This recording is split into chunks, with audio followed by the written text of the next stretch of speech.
Hello, everyone. My name is John Edwards. With me, as always, is Zeke Baker, and together we make the Dad's Drinking Bourbon. Wherever you are, whatever time it is, thank you very, very much for making us a part of your day. Say hello to the folks, Zeke. Hello.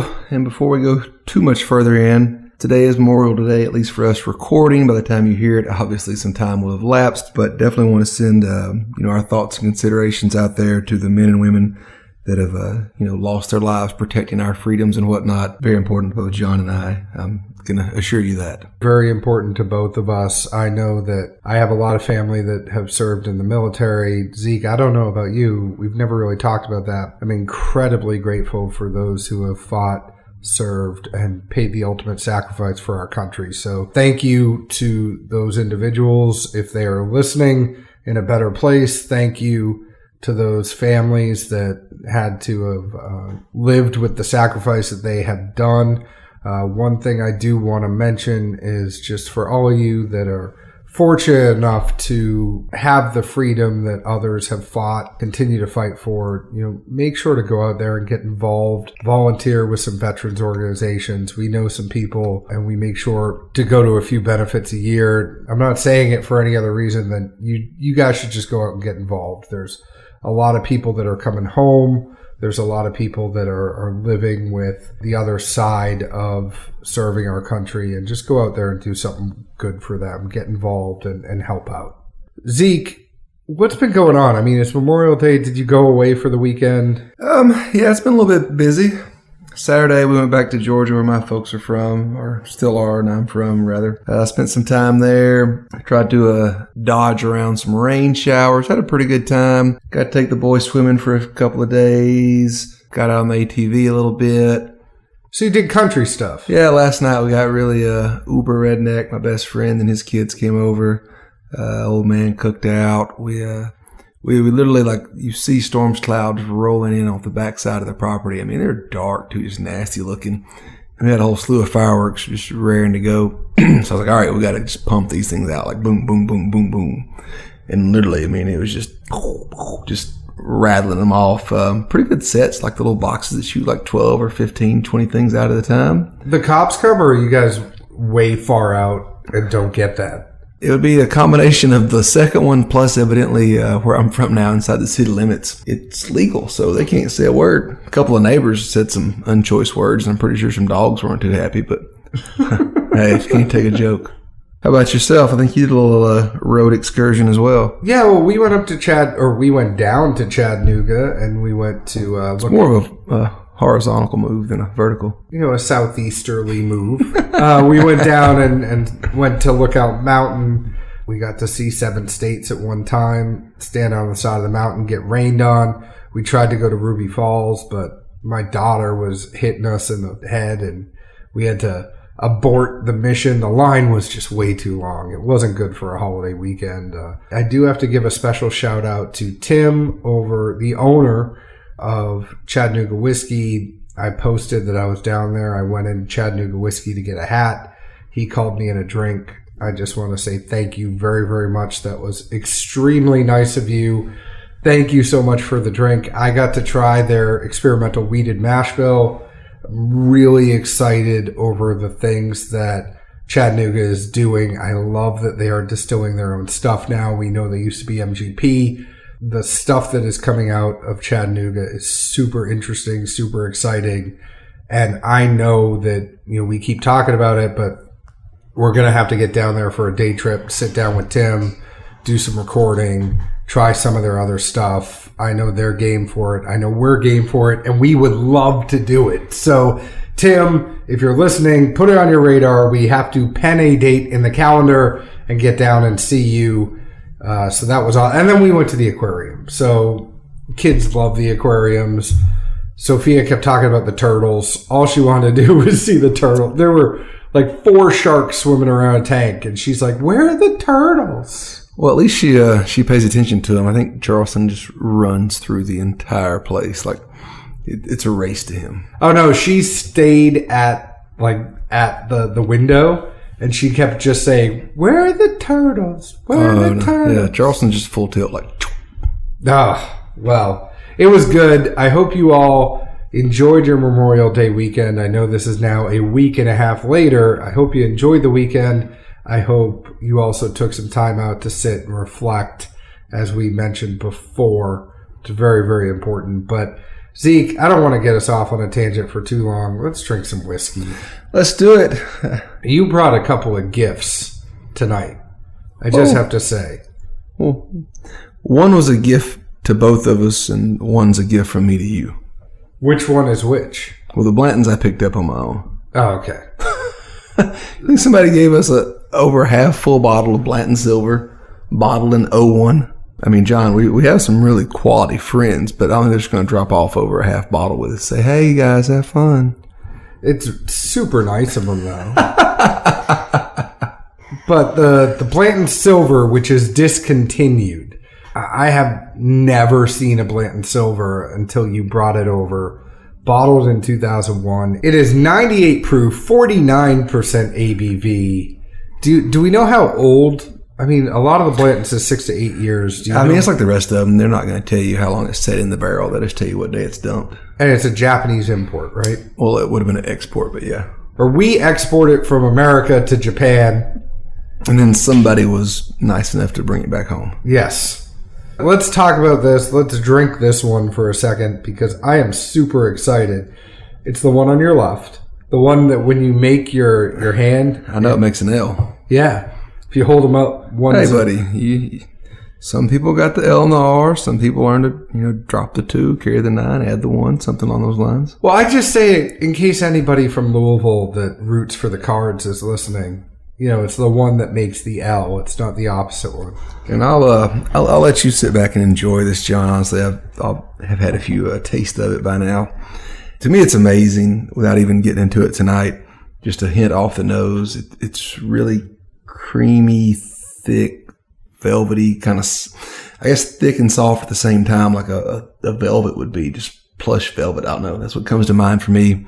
I've got a sample of a 96 Rock Hill Farms that I need to do a side-by-side of these two on, not desperately, but it's got a high priority on my to-do list. It's just too many other things on that list as well. But either way, both of these pours to me, because I've had a nip off that Rock Hill Farms from 96 as well. To say it doesn't compare to what we get now is probably an understatement, honestly. Are you kidding me right now? This is the creamiest bourbon I have ever had. I mean, like I say, it's thick, but it's inviting. Like it pulls you in. It's got a softness to it and a comfort. I mean, plush velvet. I don't know. It's like a creamy candy bar. It's like I jumped into, like if I took every single one of my daughter's softest stuffed animals and put them in a pit and jumped into it. That, like, just enveloping you, and it's so soft. It does not taste 98 proof, number one. It is no burn, just coats your entire mouth in creamy, nougaty caramel goodness. That's the only... I mean, it's just, it's very balanced, very easy going. I mean, there's nothing overwhelming about it. But to me, literally, it just envelopes you, or it just wraps itself around you somehow, even though you're the one tasting it. I will say I don't think the nose does justice for the taste. If you were going off the nose, I mean, I think the nose is okay, but the nose does not prepare you for how this is going to taste when it actually hits your lips. I can see that. I mean, having it more than once already. To me, as soon as I get to the nose, I'm already brought back to that place of where I know I'm fixing to land. Like the nose is okay, but it's not creamy. There's almost a slight burn on the nose. It doesn't prepare you. I get a slight tingle from the nose. It does not prepare you for what happens once this actually hits your lip. Like, I feel like Frank the Tank. Yeah, I don't know. Fill it up again once it tastes your lips. It's so good. Well, I think it's just like I say, the olfactory memory of once you've had it, and then a few weeks later, as soon as you get that smell again, like you know what's fixing to happen. Like, oh wow. Sorry, I got it wrong. It tastes so good once it hits your lips. Hey, you and movie quotes. I will say I did post a picture of an alligator from the aquarium, and I did a Happy Gilmore quote, and we got more engagement from people talking about the Happy Gilmore quote. Was it supposed to be a crocodile? Yeah. Ah, John. Hey, Chubbs, remember the gator that got your hand? Well, I got his head. That's how Chubbs died. He fell out the window.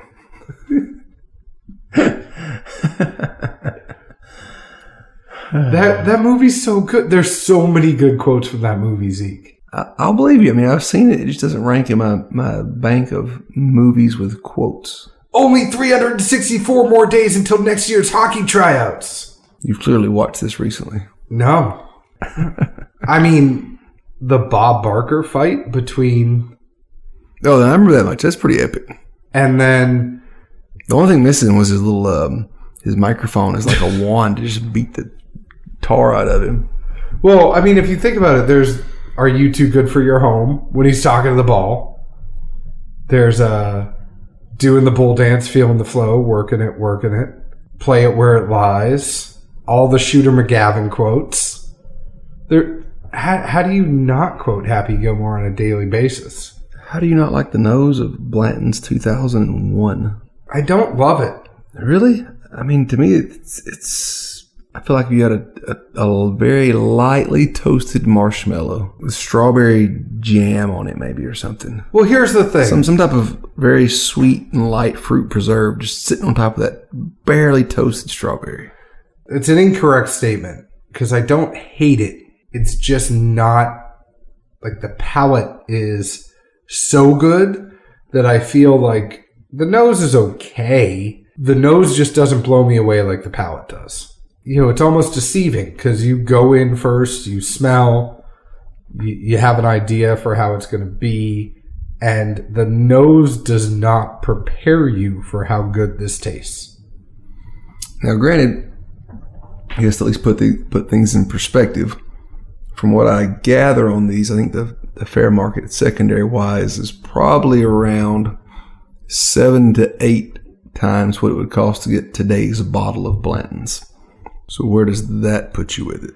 More, maybe 6 to 7, but somewhere in that 6 to 8 range. So like $360 or more. I mean, to me, Blanton's is $60 a bottle. Yeah, so 6 times 6 is 36. Yeah, and 8 times 6 is 48. So somewhere in between there. Somewhere in between $360 and $480. I mean, I was trying to be inconspicuous, but well, we can just speak. We're friends here, right? I mean, I don't. Well, unless you live up in what is it, Oregon, that has that ridiculous sales tax where Blanton's is like $100, or all booze, it's just jacked up. Everything is. I couldn't live there.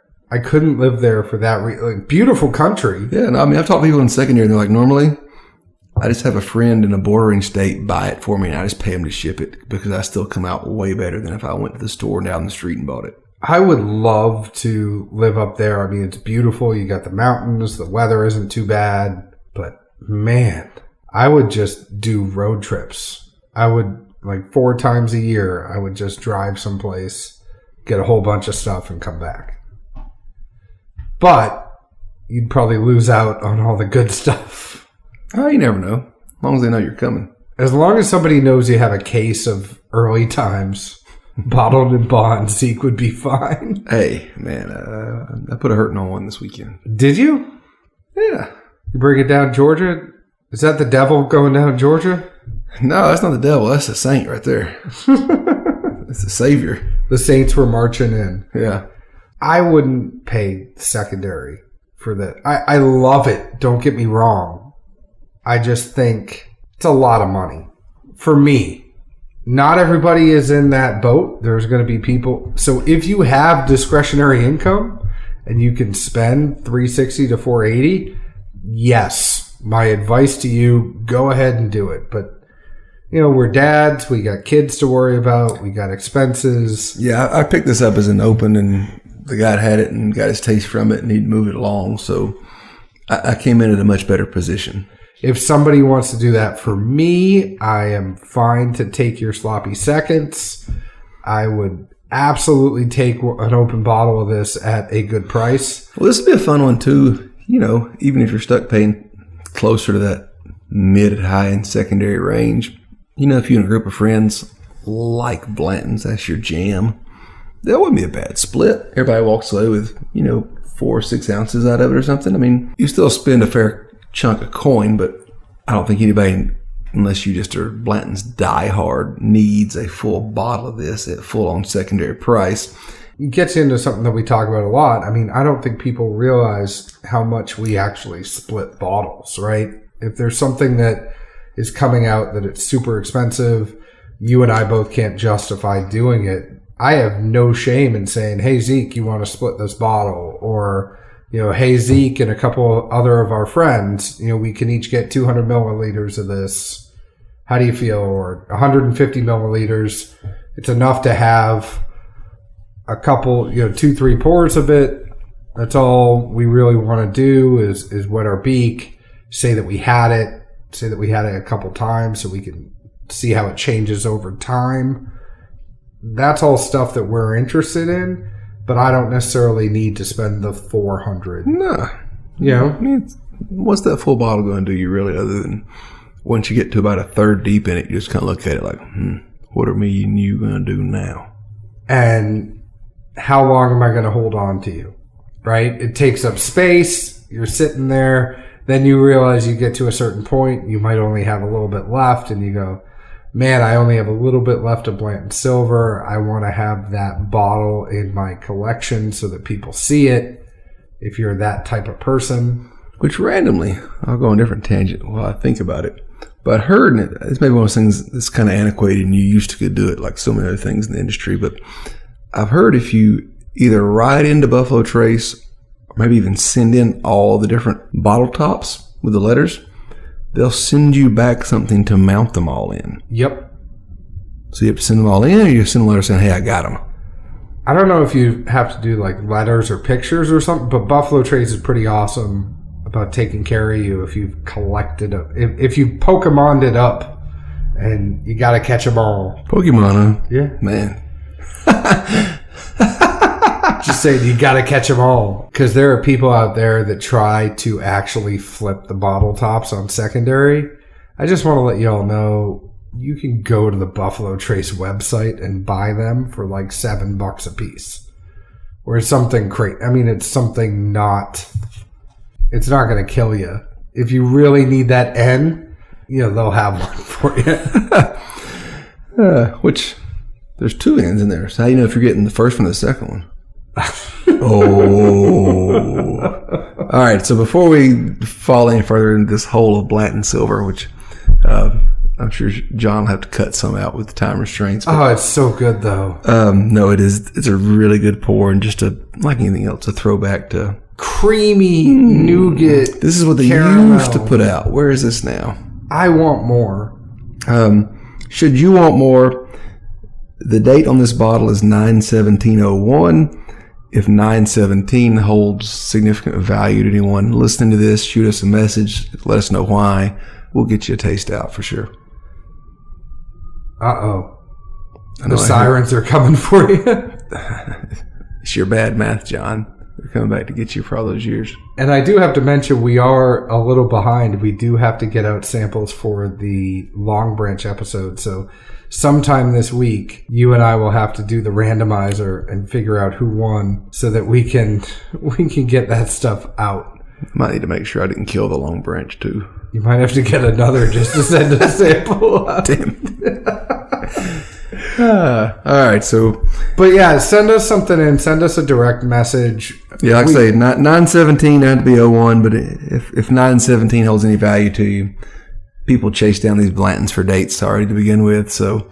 But you're not going to send them the bottle. You'll just send them a little... No, I'll give them a taste of 9/17 juice from 2001. I'm more than happy to share. Like I say, I landed a pretty good solid deal on this one. So let's go to this other one that you brought me. It is a Smooth Ambler Old Scout, which is really hard to find.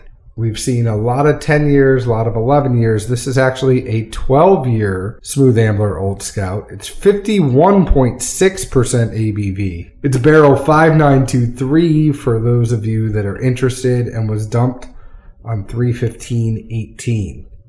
So this was dumped in March. I don't think any of us have any reasonable idea of how many barrels Smooth Ambler is still holding on to, but they've got to be getting few and far between, especially as much as they seem to be using their reservoirs for blends now that, to me, have been less than par, to say the least, for a while. The crazy thing, and I think, it's kind of going along the same thing for Belmead and some of these other places that got the MGP.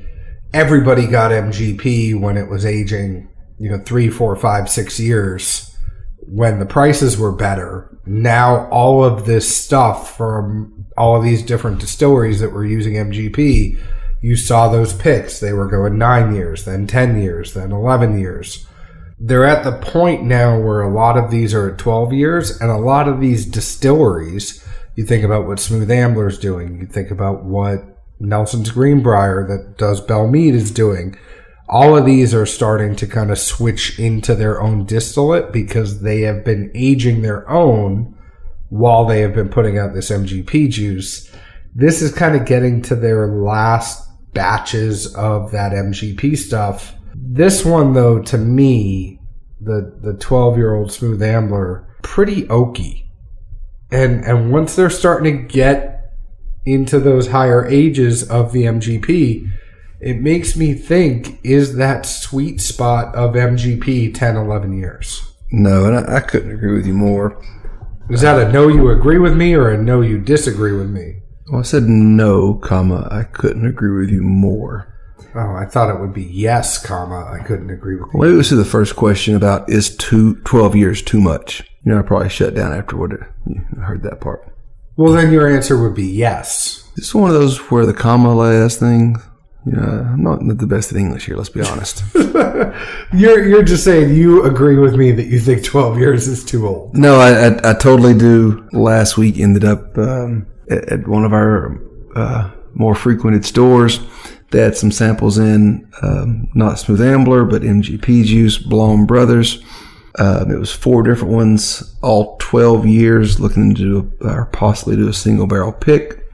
To me, they were all just an oak mess. One wasn't. It was still 12 years, and it was a lower proof than the rest, so that could have had something to do with it as well. But this one is not. It's 103 proof, 103.2. It's not terribly I think high. It really begins to shine somewhere in that 11-year range. It was laughable to me that the 12-year single barrel seems so much more prevalent oak than what the small batch is.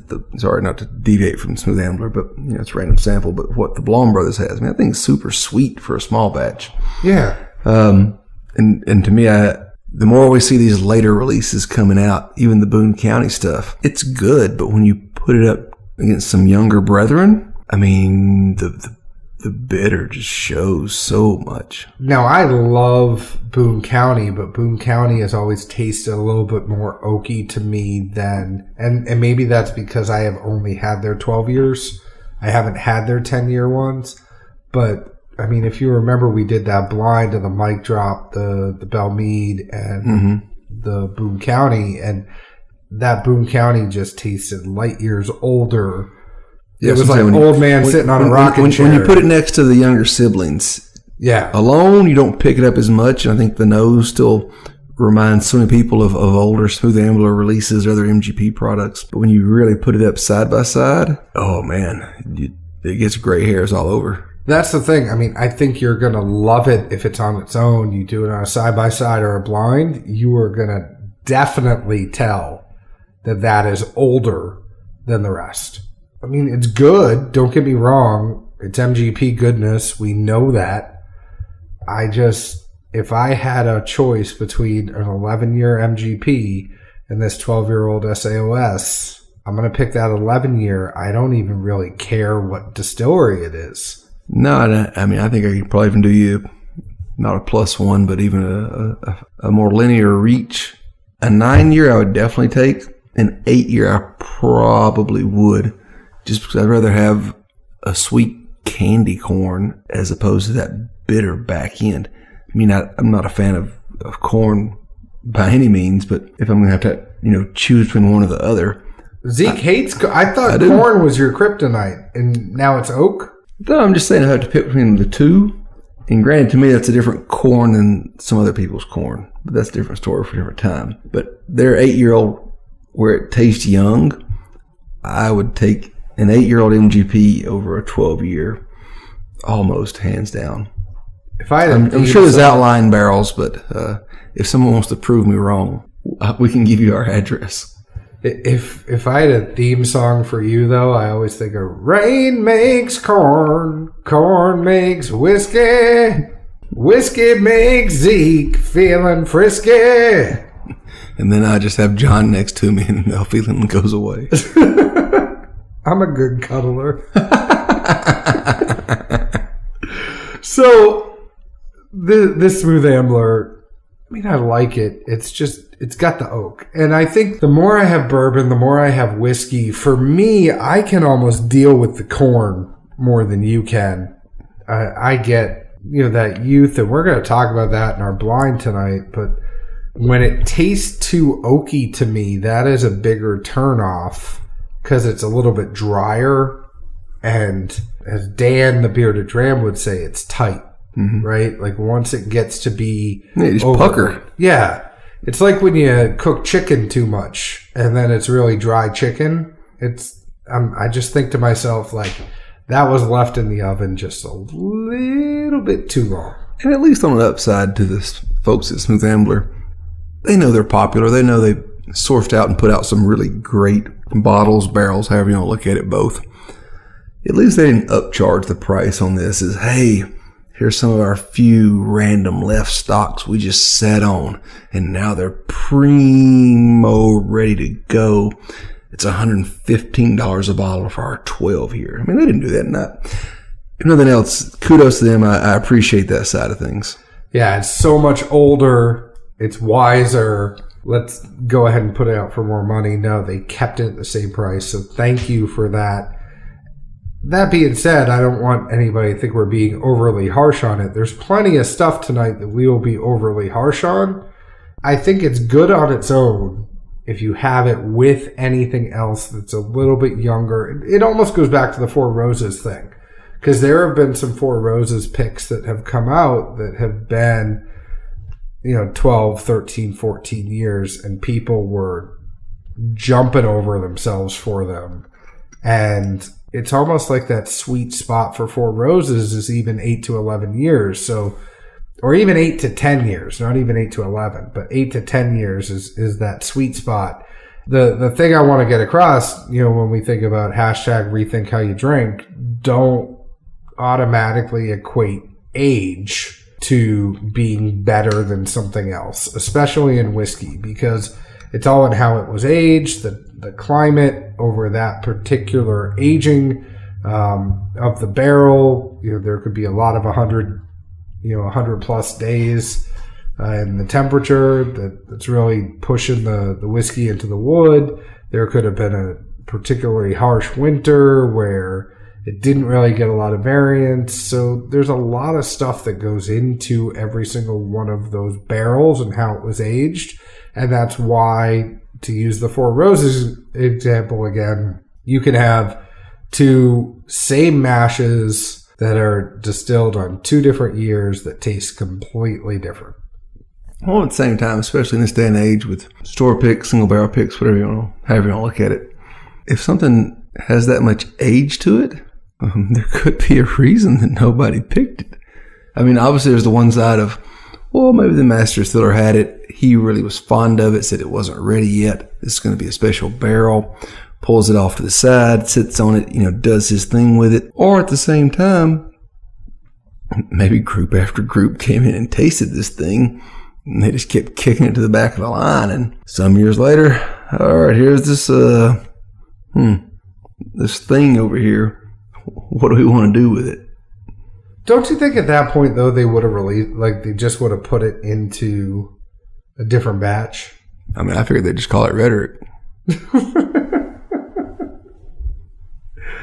On that note, what we are going to do is we're going to take a break here. We're going to come back. Our friend Rick, who is mainly Bourbon on Instagram, that's Mainely Bourbon, he sent us some bourbon from Maine. And we've been sitting on this for a while until we had a good night to do it. But he went above and beyond. Each one of his sample bottles, he actually made labels of the distilleries that they came from and the actual bottles they came from. Rick really went above and beyond with these. He sent us 5 different bourbons from Maine. These are all distilled in Maine. This is not sourced juice. This is stuff that people are actually putting out.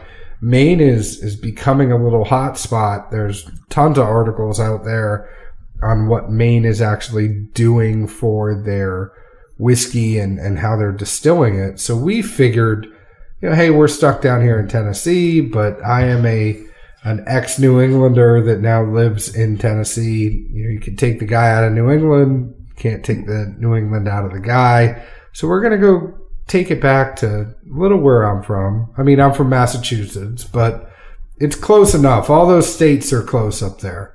So we're going to go see what Maine is doing. So Zeke, go ahead, fast forward that tape. We'll come back. I'll tell you a little bit about these bourbons and whiskeys. Not all of them are bourbons, by the way. But we'll talk about these whiskeys, talk about what we thought, and we'll do what we always do because we'll blind taste each other and rank them. On that note, I wish I was in Dixie, hooray, hooray. I wish I was in Dixieland. All right, and we are back. In the break, we had 5 different bourbon or whiskeys from Maine. So the first one, in no particular order, we had Split Rock Organic Bourbon Whiskey. It comes in at 88 proof, 44% ABV. The MSRP on this one is $52.99. It is non-age stated. Fun fact about this one, it is 100% organic. Everything about this is organic, including the mash that comes out of it as a result that they use for feed at farms. All of this stuff is organic. So, cool little story there. Next one, Old Port Straight Bourbon Whiskey, 90 proof, 45% ABV. The MSRP on this one is $40. The age is around 2 years. It might be a little less than 2 years on this one. The next was 50 Stone Handmade American Single Malt. So this is a malted whiskey, not a bourbon. It is 90 proof, 45% ABV. The MSRP on this is $45. It is non-age stated, but it does state that it is mature beyond its years, which really just means it's young. It is 100% Maine-grown barley in this one. Locally harvested seaweed is used in the malting process. It took 50 stone, so that's why it's called 50 stone, or 700 pounds of barley to make 1 barrel of this whiskey, Zeke. Why? Because that's what it took, but that's how it got its name. The next one... Because of the seaweed? What? Is it because of the seaweed? Maybe. I don't know. We'll talk about it. Next one, Wiggly Bridge Small Barrel Bourbon Whiskey. It's 96 proof, 48% ABV. The MSRP is $61.75. This one is 4 years old. And Zeke, a fun fact for you, if you go to the Wiggly Bridge website, they have lots of great recipes for drinks, which is something I know you're always looking for, but lots of good cocktail recipes on Wiggly Bridge's site. Last but not least, we have Tidewalker Straight Bourbon Whiskey. It's 44% ABV, 88 proof. This comes from New England Distilling. Fun fact on this one is if you go to find Tidewalker right now, you can't find it. So they have a gin, they have a vodka, they have a rye whiskey. This Tidewalker Bourbon Whiskey you actually can't find on New England Distilling's website. So we might be tasting something that not everybody can get right now. Yeah, it reminds me of Tidewater. Yeah, maybe. Or what do you want to say, Zeke? What do you want to get us going with? Do you want to just tell me your ranking, what you thought they were? I'll tell you if you're right or wrong. Then we'll talk about these. Well, I don't have a ranking. I don't have what I thought anything or wasn't. I have notes. Okay, so let me then just go. Okay? For me on this, I thought the first one I had was Tidewalker. The second one I had was Split Rock. The third one I had was 50 Stone. The fourth one I thought was Wiggly Bridge. The fifth one I thought was Old Port. And I ranked it 4, 5, 3, 1, 2. Did you try these before or something? No, I just made educated guesses based off of the information, the context clues I had. Clearly here, in case anyone didn't notice, John does a lot of this research here. I just tasted 5 random glasses that were put in front of me. He actually read into what was going into these and what profiles you could deduce from that. So how did I do? Jesus. I'm going to take some enjoyment here in the fact that John got 5 interesting palate profiles all correct. Really? Yeah, well, I went from these labels lightest to darkest because there's no other way I could keep up with it. And when you started spitting them out, I'm like, did he look at how I did this? No. John Edwards, connoisseur of Northeastern non-aged corn whiskey. So in the South, we call it shine. So let me talk about this first, and then I'll let you talk because I want you to know how I did this.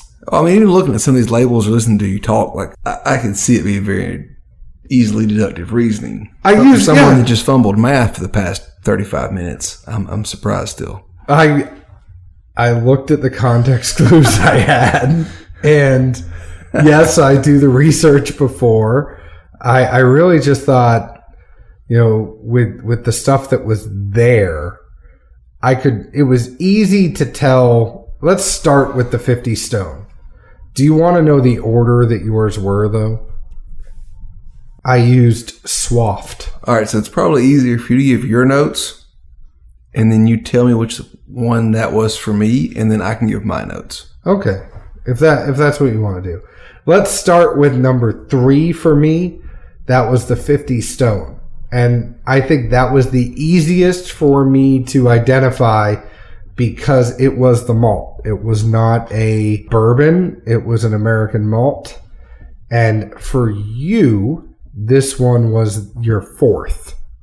So I said on the nose, it was heavy malt and barley. The taste, I didn't mind the malt, but not much more than that. There were oats, somewhat beer-like. The finish was oat, but it wasn't the most displeasing to me out of these 5. It was just malt. It was heavy malt. It was pretty easy to figure out that was the malted whiskey. Interesting. So it's number 4. It's actually have malt as a note for 1, but not this one. Number 4, I thought the nose was heavier fruit than corn, but still very young. Palate, it reminded me of a high-proof white wine. That was initially. Then the corn really hit, and then I put awful at the end. So let's talk about Tidewalker. That was my first, your last. And the nose on this, I got astringent citrus, youthful nose, soft tingle on the taste of citrus and thin, but it was youthful, and it was light with a tingle on the finish, slight heat, but it makes me think, and I've been trying to actually place this for a while. I almost taste, when someone says it tastes young, I get a heavy citrus component whenever somebody says it tastes young. I don't know what you get, but I get a heavy citrus component. I normally get more corn. I mean, to me, when I hear young, it's the first thing I revert to, and if anything, it's laughably olfactory senses of being younger and having moonshine repeatedly, but it is what it is. For this Tide Walker Texas Ranger, I thought the nose was very faint. It was the last that I had of this 5 run, and I put down that even though it was faint, it was nice at this point. I thought I might get a little bit of malt out of it, and at some point it reminded me of a pencil eraser. Palate-wise, I thought it was a thin barley wine. It was bitter, and there was some licorice behind it. Dear 8-pound, 6-ounce little baby Jesus sitting in your manger. Man. I want to thank you for my 2 great kids, Walker and Texas Ranger. Man. So, next one, let's talk about Split Rock. That was your first one, my second one. The nose, I said, was not my favorite. It was corn and citrus, but almost tasted raw to me. The taste, I got raw corn, tastes like it. For some reason, my factory senses took me to when I used to do a lot with horses, and I just got that taste like you're in a barn. I don't know how to describe that, and then the finish, I said it lingers, but I'm not sure if it was the best taste to linger in my mouth. Well, based on that, I'm not going to dive into any more memories you have from barn experiences, but nose-wise, I thought this was wet, fresh-cut wood, like literally something sitting in a sawmill. The fermentation factor of it seems strong to me. That seems vague or random. It just seemed like it could have sat in a vat somewhere and fermented for a little while longer, maybe a lot longer, and then aged. I don't know. It seemed like I reached for whatever reason. By fermentation being strong, I also put it was similar to BO. All right. On that note, let's go to Old Port, which was my number 5. It was your number 3.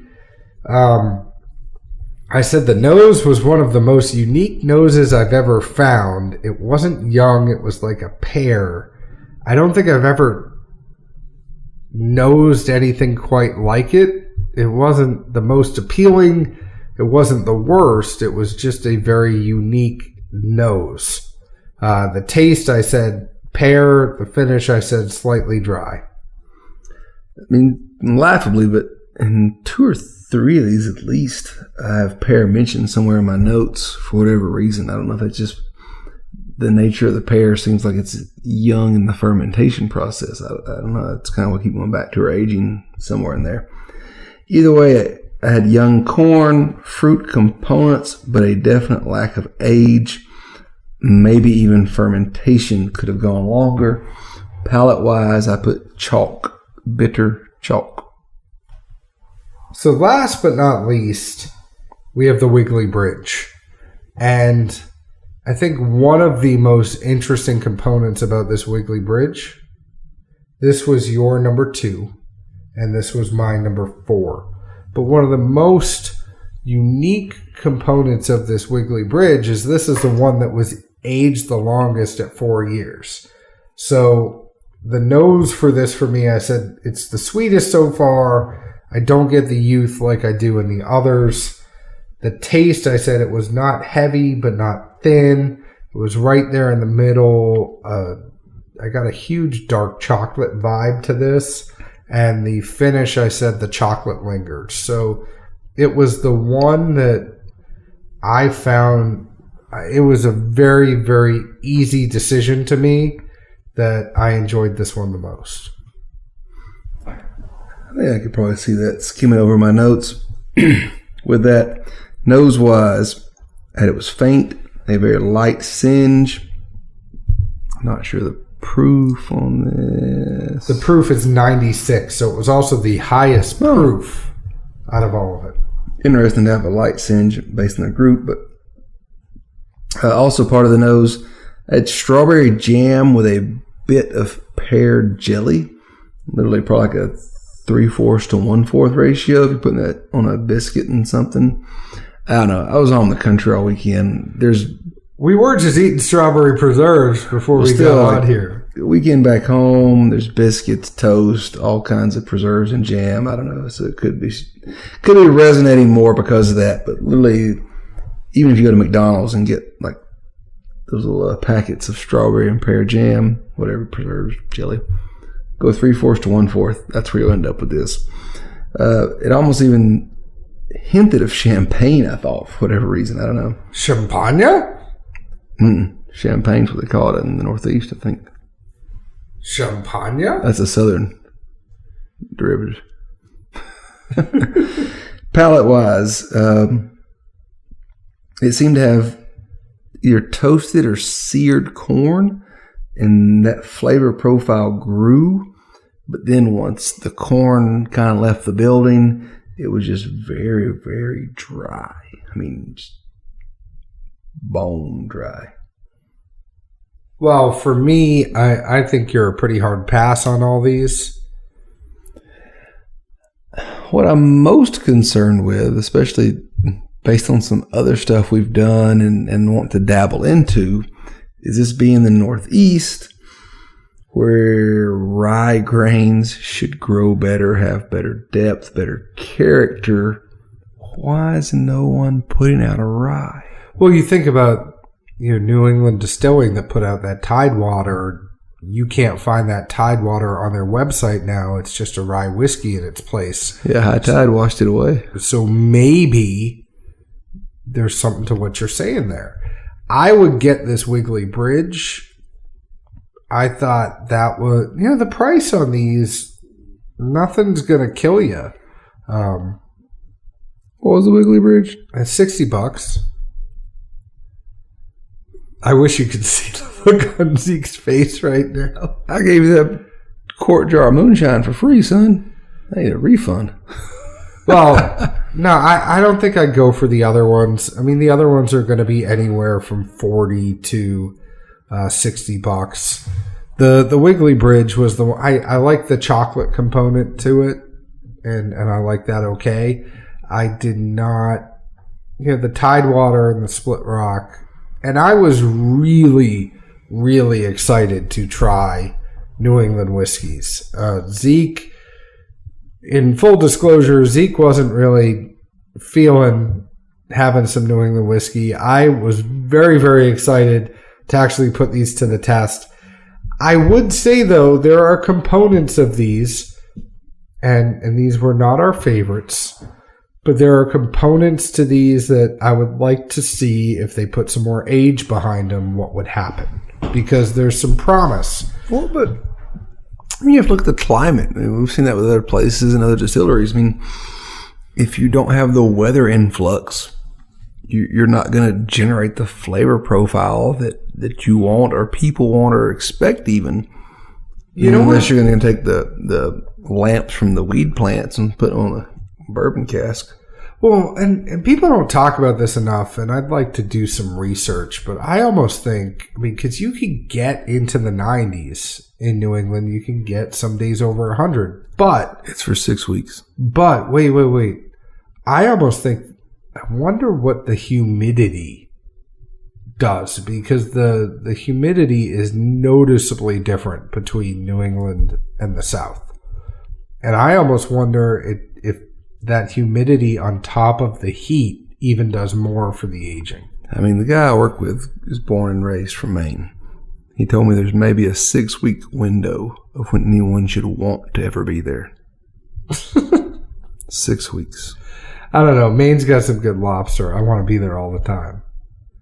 I'd be sitting there eating some lobster, though. Well, I tell you what, if you think that lobster's worth drinking this stuff. I almost went to college in Maine. Jesus, John. Hey, there's some really good schools up there. Immediately following this taping, there will have been an intervention.